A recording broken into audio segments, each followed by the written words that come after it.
Welcome to the Church and Culture Podcast, a weekly discussion with Dr. James Emery White on the latest trends happening in culture and where and how the church should respond.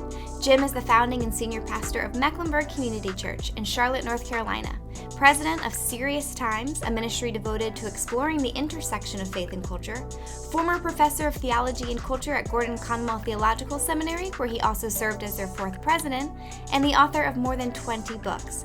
I am your host, Alexis Dry, and I can't wait to dive into this week's conversation. Hey everybody, thanks again for joining us. On last week's episode, we addressed some of the most common critiques of megachurches, and it was a really interesting conversation as we were able to get some really helpful insider perspective from someone who has watched his church grow from literally what was then his family of 5 to now a church of thousands. And so if you haven't had a chance to listen to that conversation yet, we hope you will go back and do that. I think you'll find it worthwhile. But related to that conversation is the important truth that no matter how large your church gets, it never becomes easy or never gets easier to see someone leave. Okay. Churches large and small, and I would say those who work in ministry and those who just attend a church, they all feel the sting and the loss when a connected member of the community leaves. Because the church is supposed to operate like a family. And when that's happening, to have someone exit that family, it's difficult. And oftentimes that feels really personal. And so, Jim, what I want to talk to you today is that. That's what I want to talk to you about today. The process of leaving a church, just particularly in a culture like ours that really values anonymity and the ability to enter and exit relationships, however best, suits you or according to your own personal preferences. And so I want to talk about how much church life should really complement or reject that approach. I want to talk about when it is okay to leave a church, and if you do that, if there is a good way to leave a church. But first, and there may absolutely be no correlation here, but I have heard you talk before on previous podcasts, I think, if not definitely in blogs, about this great resignation, particularly within the job field, and that a lot of people have left church work or ministry work as connected to kind of what's going on in culture. Is that true as well? Is there a connection too is there a mass exodus happening of people like church attendees leaving churches too? Yes. And real quickly, let me piggyback off what you were saying earlier, just because I want to join in the sentiment and the spirit of that, which is that this is a difficult conversation for any pastor to have. Even as a detached cultural observer, I can't be a detached cultural observer completely because it's always personal. Every departure is personal and feels personal. And the church is a family. And if you're leading it like a family, you're going to feel that even more acutely. Stuart Briscoe once said that the 3 qualifications of a pastor was the mind of a scholar, the heart of a child, and the hide of a rhinoceros. And I don't care how long you've been pastoring, the hide part is just difficult. But to the larger cultural things, yes, I think that this is a time of great transition and exodus, both of the last 3 years. And it was largely accelerated by COVID, although it was happening before COVID. What COVID did on so many different levels is it just accelerated things. It accelerated the digital revolution. It accelerated the post-Christian world and the exodus of churches. It accelerated the decline of many churches that were already in decline. And so what you saw happen, particularly during the period of time when many, if not most, churches were closed to in-person services, people who are attending on the periphery drifted off and did not return. Now, if you had a healthy, robust online presence, you might have seen the vast majority migrate there, and you didn't really lose them. But most churches did not have that online presence, and most churches did just flat lose people. And that just almost became habit to not attend, and they might have been on the periphery to begin with. And also, people use that time to go to another church, perhaps. And it was just they had kind of a smoke screen cover to do that in a way that wasn't very conspicuous. So there was a lot, but yeah, the drift of the peripherals, but you also had deep ideological divides that erupted during COVID. And those ideological divides, as we've talked about in previous episodes here and there, became almost theology for people. So therefore, it became, I can't go to a church that, and it was, has people wear masks or doesn't have people wear masks, or I can't go to a church that where the pastor was in favor of getting vaccines or a pastor who wasn't in favor of getting vaccines. In other words, it depends. If you talked about George Floyd and his murder, I can't go to a church that does that, or I can't go to a church that doesn't do that. And so you had ideological divides become huge, almost theological divides, and people were leaving churches over ideology in vast droves and trying to find a church that looked like them and said what they wanted to say and did what they wanted to do. And so, yes, there was a lot happening culturally over the last 3 years that has left a lot of churches dazed and confused, and a lot of leaders dazed and confused, saying, what happened? Well, that's kind of what happened. Well, I hate that I even have to make this point, but I just want us to kind of acknowledge the fact that leaving a church should not be the first step in conflict resolution. Like you can leave a church for a lot of wrong reasons. And you just mentioned, ideological concerns being one of them. But what are some other, mistaken reasons and how can they be avoided? Yeah, and a lot of this is a discipleship question. I mean, you want to disciple people on how to handle certain things. And a lot of times when somebody leaves a church, excuse me, it was they didn't need to. And so here are some wrong reasons. One, excuse me, a refusal to work through conflict. Just a refusal to do Matthew 18:15. And they just feel like instead of facing this conflict, I'm going to flee this conflict. Instead of facing this relational breakdown, I'm going to flee this relational breakdown. And so a refusal to work through conflict biblically, which is what you're called to do within Christian community. Another reason that's not a good reason is you just didn't get your way. There was some vote that didn't go the way you wanted it to go, or some decision that leadership made that you wanted them to make a different decision. The old line, well, I'm going to take my marbles and go home. And so you do have some of that. That would not be a good reason. Another reason, and this is kind of similar to that, is a desire for control. And it's kind of similar, but where you start saying, well, I want there to be more accountability, but that accountability really is a euphemism for control. In other words, it's not that you don't want a decision made. It's just that you want to be the one who makes the decision, and you don't want someone else to make the decision. So when you don't have the control that you want to go someplace where you may maybe have more control. And one guy, this was another pastor, a guy said, I'm leaving the church. And then this pastor said, why? He says, well, I want to be chairman of the board and you don't have a board. It's like, okay, but then another reason that's not a good reason, and this may seem comical, but I've just been pastoring too long not to have this on a list, and that is, and I joke about it, but it's true. Every time you go through a capital campaign, people will leave, and because they don't want to hear you talk about money, they don't want to be, they don't want to, they're not going to give, they don't want to give, and so they're going to extricate themselves from a situation where they might feel awkward about it. So literally, if I were to say, hey, we're going to start a capital campaign to raise funds for this strategic initiative that we need for the cause of Christ, you can almost count on X% leaving, and maybe at best returning when the capital campaign is over. And then finally, it was what I mentioned already, ideological divides.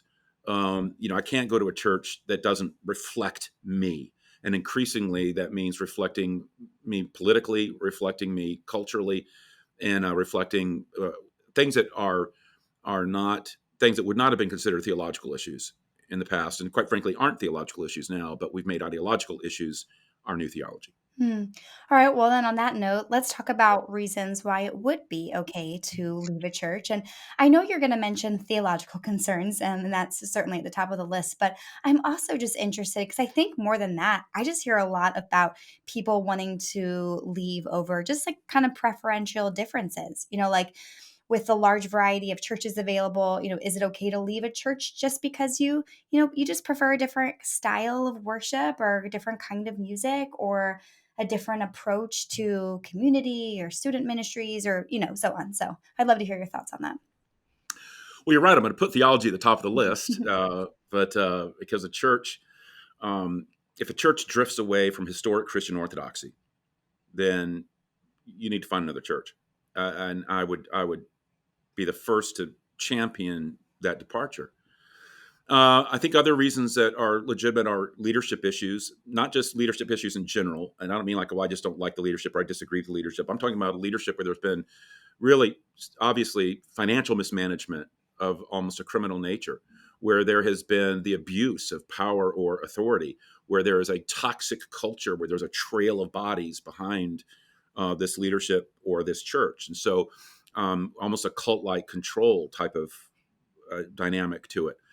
I think another reason that could be legitimate is if you genuinely, under the leadership of the Holy Spirit, feel called to help another church strategically. And normally what I'm thinking of is like a church plant.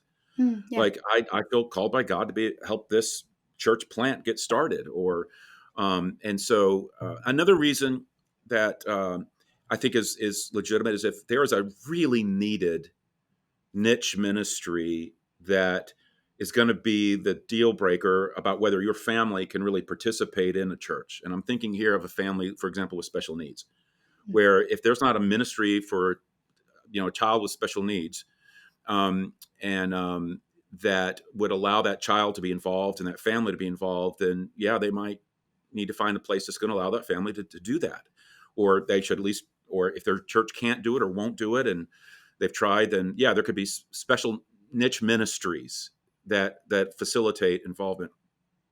But having said that, you'd mentioned styles and approaches, and first thing that in my mind is, well, what happened? I mean, that church probably had that style when you joined it. So, like, why all of a sudden would you be at odds with it? Now, if the church went a different direction and missionally, then I would still just ask yourself, okay, don't leave it just over stylistic differences. Find out why that church is making those stylistic differences, and if it really is appropriate to be made to reach the unchurched, for example.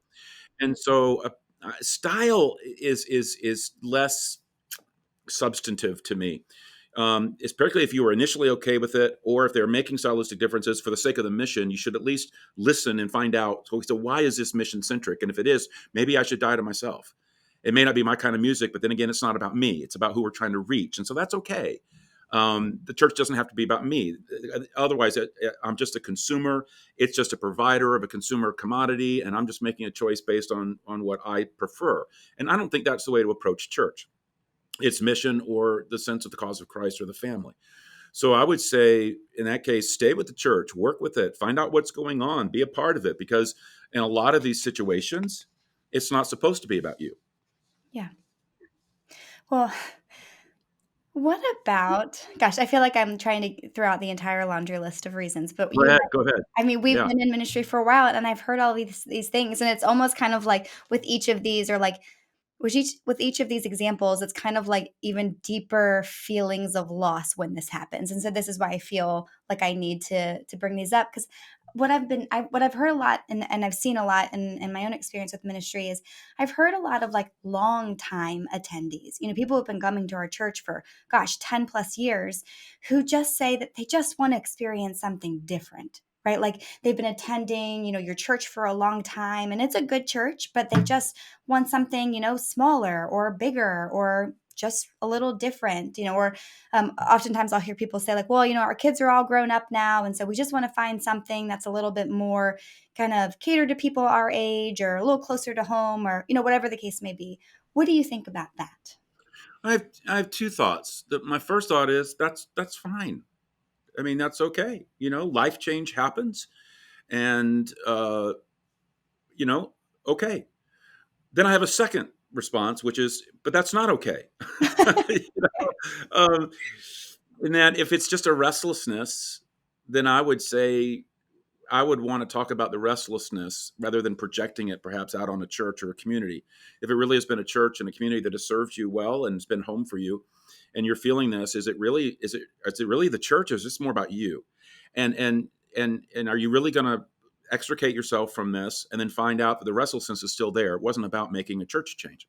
And so I would want to the degree that someone would allow it, what's going on with the restlessness, and kind of get at that. And also, again, as I mentioned before, I think the key is mission. If you're like, one of your examples was, my kids are older and they're gone, and I want to go to church. It's got more people my age. Wow. I wish I could breathe vision into you about how you need to be pouring yourself into younger generations and mentoring young men and women. And, if you've been married 20, 30 years, mentoring people been married 2 or 3, and working with that, and having that wonderful ministry. You could go to a church let's say you're in your 50s or 60s, and you can go to a church that's filled with 50 and 60 somethings. But how exciting would it be to be in your 50s and 60s and full of a church with 20s and 30s that you could pour into and have that vibrant ministry and have that life breathed back into you. And so I would say that, the church is going to need you more than ever, actually, as you age and grow and mature. And particularly if it's a church that's continually reaching people for Christ, or if it's got a younger edge to it. So again, I really want to, and will continue to in this conversation, try to latch onto those legitimate things that might lead to a separation. But I'm gonna be I'm gonna push back on ones that seem more like just a consumer decision. It's just, where it's about you, and all the ways that it shouldn't be about you or me, because the church isn't like a supermarket or a grocery store or where you get your dry cleaning done. And it's not about just what seems to meet all of your needs and check all of your boxes in terms of your felt needs, experientially, therapeutically, and relationally. It's about where you put a towel over your arm and you're serving as well, and you're part of a family and coming together for the mission. Yeah, that family analogy is really helpful for this conversation. Mm. I mentioned that with each example, it's like the harder it gets when this happens, right? And this is the hardest one for me. And it's when previous staff members leave a church. Even when leaving staff on good terms, it just seems to be really difficult for some staff to kind of transition to a non-staff role. So difficult, in fact, that it can seem easier just to kind of leave and start over somewhere else. I know that this is not an easy one for you either. So, yeah, how do you perceive this? I mean, it just feels like a knife, Hmm. going into your heart every time. If a church is a family, which it is, and if you lead it like a family, you treat it like a family, which, we do. If the church is a family, the staff is the nuclear family. If you've got this extended family, which is the church, staff is like, the closest brothers and sisters, the ones, the home of it all. And so it's so painful. Um, and there's just not one way that staff leave. There's multiple ways. There can be a departure. None of them easy, but some easier than others and more, acceptable. I'm not sure I want to use that word, but I'll use it for now. One type of departure is when it's performance based, or there's a morality issue. And in some ways those are painful in their own, but easier because it's like, okay, we had no choice. And this was not something that was, we had to do this. And so I've, in my years, have had to, we've had to invite people off of staff for those reasons. And it's painful, but necessary. And when it's performance issues, it's not something sudden.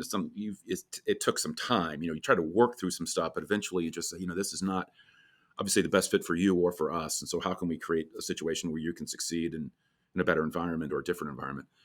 When it's a moral issue, then obviously you just have to address that depending on what it is. And that's a whole nother podcast.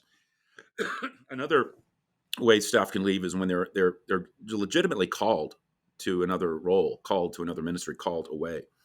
And hopefully that's done in such a way, when it's done well, then, for example, if that staff person would have come to me and said, look, I have no idea whether this is definitively God, but I'm starting to feel this, or I've been approached about this, and there's some things I found it intriguing, and I want to invite you into it, and can we pray about it together? And in a healthy church environment, that should always be okay, not something fearful. It's not like I'm going to fire you on the spot because you told me you're thinking about this. It's like, no, thank you. We can go on this journey together. What's hurtful is when somebody walks into your office and says, I've been wrestling with this for 6 months, and I finally reached my decision. I'm leaving in 2 weeks. Ugh. were you not going to take me along on the journey or have me pray about this or nope? I mean, this makes it really hard to bless you out the door. And so, hopefully when it's done in a healthy way, the appropriate people were all involved and knowing about it and praying about it. And if at the end of the process, it's like, you know what, nope, that's not what I'm called to do, then, we go merrily along. It's not like a mark on their record. But if they are called to it, it's always a win-win. If God is in it, it's always a win-win. It's a win for them. It's a win for us. I mean, God's got something in plan, So, but then another third one, and this is where it gets really complicated, is when you've got like a staff person who's very happy and they're doing a great job, but they've got some family dynamics that are at war with their role on staff, whether it's the fact that it's weekend intensive or the fact that it's maybe the spouse has a falling out with something with the church or whatever. There's just where there's conflict there. That's the hardest because you see the heartache in the staff person and they feel like they've got to quit when they don't want to quit, but they've got their family and and I've walked through that. And so it's never easy, but I am glad that the vast majority of staff, and I'll just speak for MEC, we've got so many staffers that have found this a place where they can flourish for very long periods of time. Of late, we've been celebrating a lot of 10, 15, and 20-year anniversaries, and it seems like, gosh, all these long-term folk. And I'm glad that the vast majority of people who have served on MEC staff who left are still either active in the life of the church and often will step away for a season, but then come back and rejoin staff at our invitation and our joy. And so, I mean, I can name, so many, and they look back on their years on staff as being wonderful and rich. And maybe they took time away because, I don't know, they had a child with particular needs or a parenting season or whatever. And then you talk to them and they say, listen, hey, that season's over. I'd love to come back, and that's a win. And you like that. And you hope that that's the common. But the key in that I always try for, and I think what would be ideal is whatever is done, it's done in a way that you can bless them, you can honor them, and nobody's weird about it. And it's just done in a way on our end and their end that it's relationally clean and you can just celebrate what God's doing in everybody's life. Thank you. That was helpful. It doesn't, it's one of those things where it's like, it doesn't take away the sting when it happens, but it's helpful to have that understanding or that framework, especially in the different ways, as you mentioned, that people can leave a staff. Okay, but let's just say that you do have a legitimate concern about something that's happening in your church. Your pastor has been making, some political remarks that don't seem very supported by the Bible, or your church seems to have really lost its heart for evangelism, or, the latest church expenditure did not seem very missional. Before you decide to just leave, what next steps might you take before you get to that point? Don't ghost your church. don't take immediately to a blog or social media and start airing all of your concerns or issues or accusations or suspicions. Don't create dissent by going to other people and telling them all your stuff and trying to shore up support for how you're feeling or what you're concerned about. Do go directly to the people involved, go directly to the staff involved, go directly to the church leadership that involved, and go to it early on. Don't let it sit and simmer and get bigger and bigger and bigger, where it gets bigger in your mind, because it could very well and often is a very small little thing with a very easy explanation. So just go immediately and just say, hey, da-da-da-da. And, what was up with that? I'm just curious. And then see what the answer is. And hopefully 90% of the time, that's going to be satisfactory. But do go to staff, church leaders early on. Do attempt to walk through whatever the issue is and reconcile and come out on the other end with one mind. And even if it's, hey, on this one, we're going to agree to disagree agreeably, but we understand and we love each other. And in that process, be determining, is this issue that has come up, is it primary or is it tertiary? And so many things we make tertiary, secondary issues, we make them primary when they're not. And there's always going to be tertiary disagreements. There's always going to be.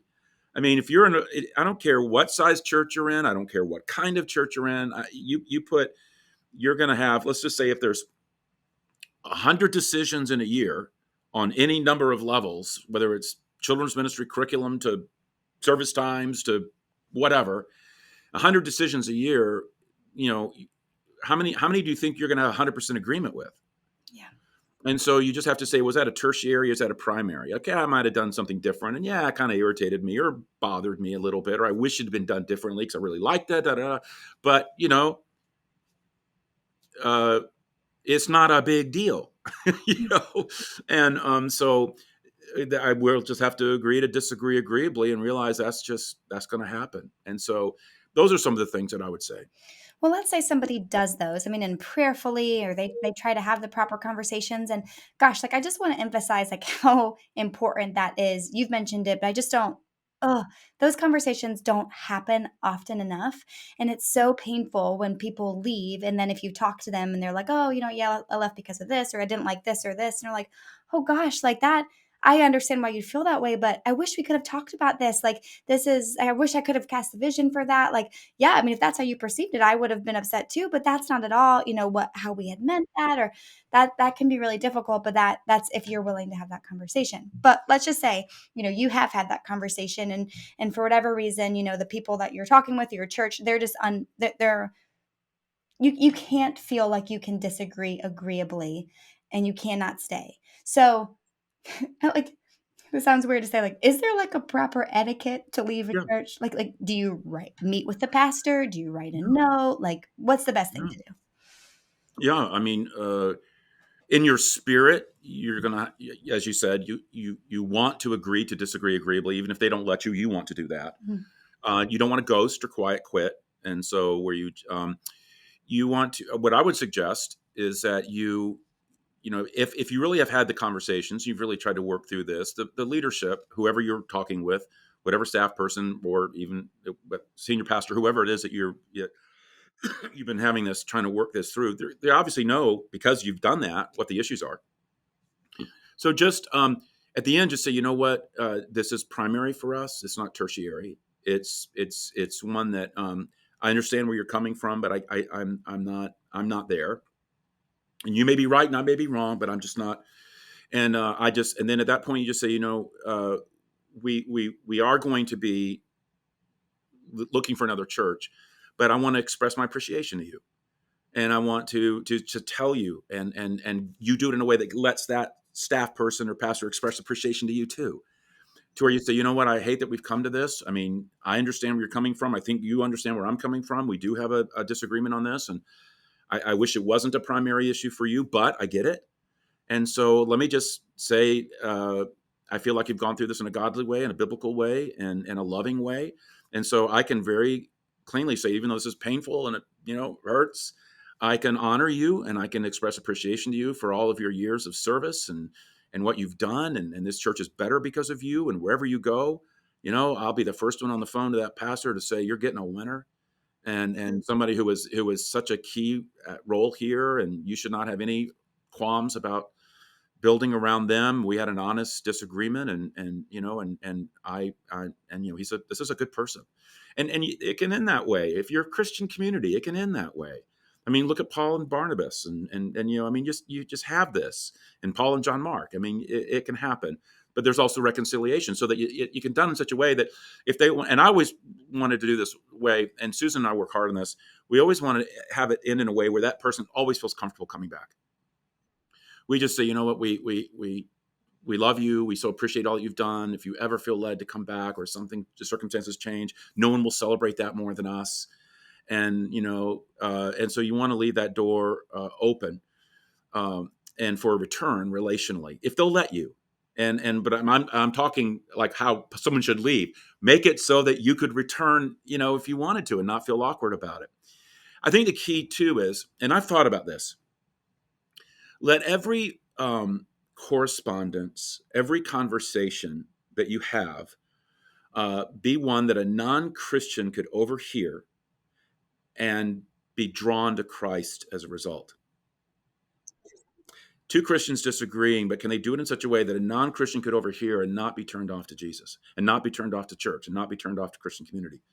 Um, so that's a challenge. It's a high bar, but I think it's the New Testament bar, and so and then just handle it in a way where that church can truly bless and honor their departure. The hard ones for me or where it's handled in such a way that you can't bless them as they exit. You can't honor their departure because it was done in such a way that you just can't. And you wish you could. It didn't have to end this way.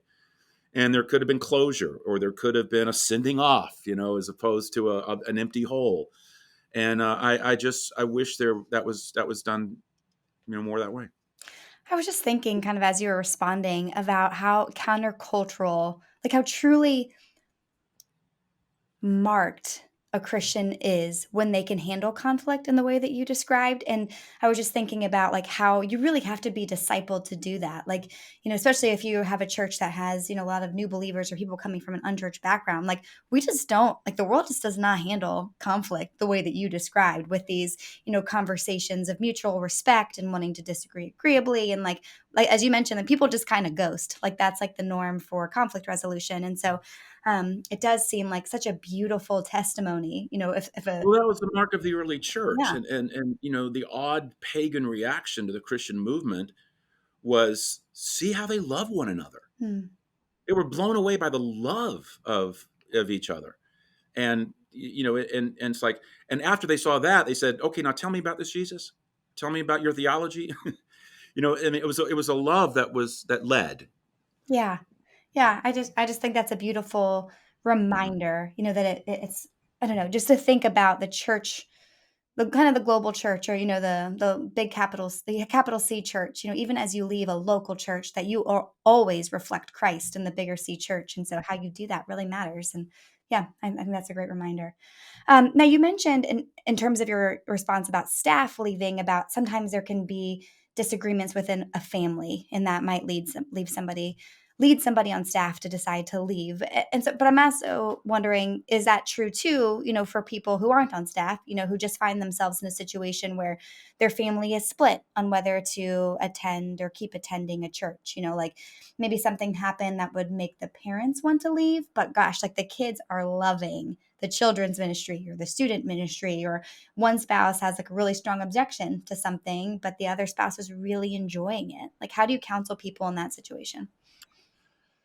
I always start off by saying, I think it's very important for a married couple to attend the same church, for a family to attend as a family to a church, and not start splitting off to different churches.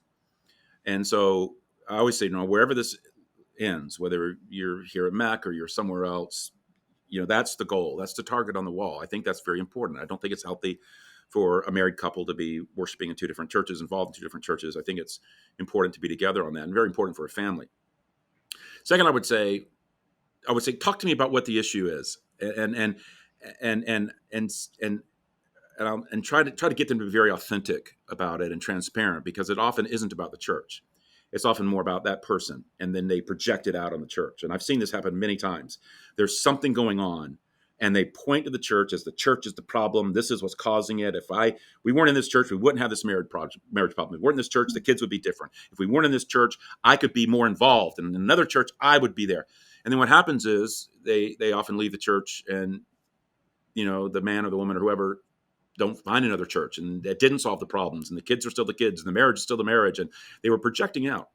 And so you want to really try to get to the real issue, and not just have it be something that is automatically associated with the church, when it's deeper than the church. Hmm. And it was present in the church before that, and the church before that, and the church to come. And there's this. So but I think it is critical to be together and to be involved in one church.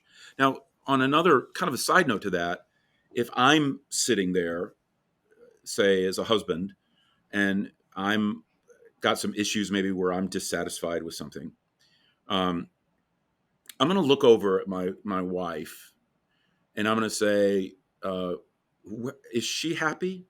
Hmm. Does she have a ministry here? Does she have community here? Is she growing and thriving and flourishing here? How are my kids?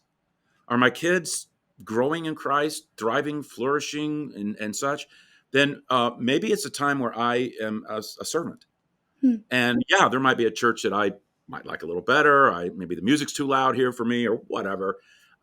Hey, I primarily exist as a servant, and to have the selfless love of Christ for my family. And so I'm going to look at what's best for them. That's a great perspective.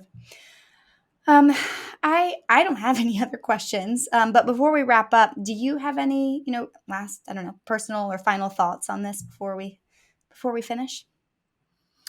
Yeah, let me go back and just put on my pastor's hat. This always feels personal. Hmm. Um, when this topic came up and you suggested it, I just kind of inside, I just kind of went, yeah.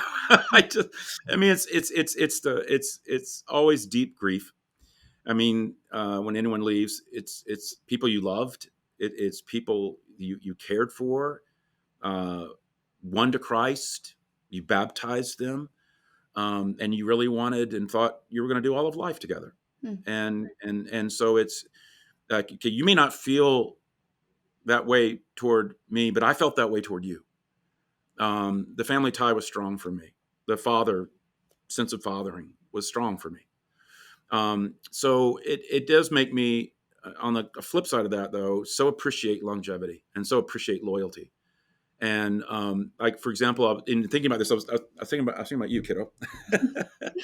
I mean, you're dear to me, and you started coming here in middle school, Hmm.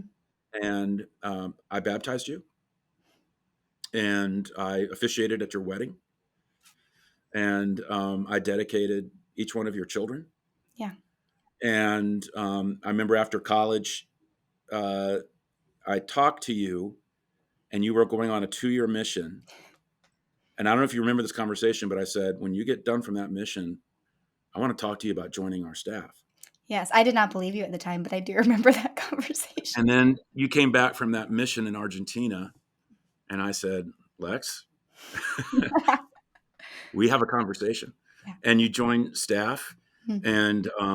and so it's been what, 20 plus years Yeah. and together. So for me,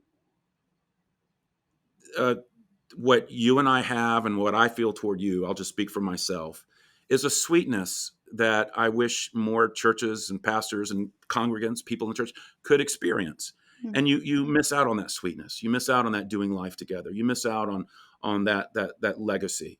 And for example, I was a bit of a wreck when I was surprised at our last baptism when your son appeared to be baptized. And I thought, I'm baptizing her son. This is so cool. Yeah. I love And so that. sweet. So I think that's every pastor's heart. And I just wish that, that we could have the conversations you talked about so that there could be more of long life done like that. And I'm blessed that that's more the norm than the other. But I'm grateful for that. But so yeah, that's what you're working for. Hmm. Well, gosh, thank you. That was very touching. Thank you.